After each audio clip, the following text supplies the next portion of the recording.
Leo niko kiyumiretie a very sad story this afternoon, and this is after one of the police cars yagituika ya kunyita mwaki mathaa maya. It has been reported that gari ene ya borithi, the National Police Service, ĩrĩa yagituika ya kunyita mwaki along with Yakiwe handũ hetagwo Kangemi. Kũrerĩkana gari ĩno nĩ uma na mechanical issues and that is what has led to the car getting fire.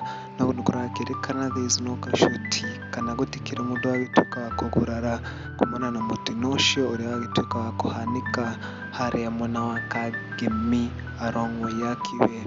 Gũtiramenyeka ngari ĩno thĩna waguo hasa uma kĩ, na nĩkũrakĩrĩkana nĩ kiuma na thĩna wa wayo kana nĩ uma na mechanical issues ĩrĩa yagĩtuĩka ya gũcũngĩrĩria ngari ĩyo gũgĩtuĩka ya kũnyita mwaki. No nĩkũrakĩrĩkana gũtikĩrĩ mũndũ wagĩtuĩka wa kũgurara kana gũtikĩrĩ kĩndũ kĩngĩ gĩgĩtuĩka ya gũtuĩka damaged, but the car nĩyagĩtuĩka ya gũkorwo damaged and the driver kana andũ arĩa megũkiuma ngari-inĩ ĩyo gũtikĩrĩ mũndũ wagĩtuĩka wa kũgurara.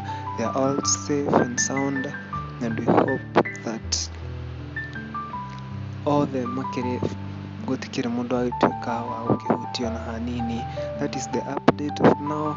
Let us meet on the next video. Remember to subscribe, comment, share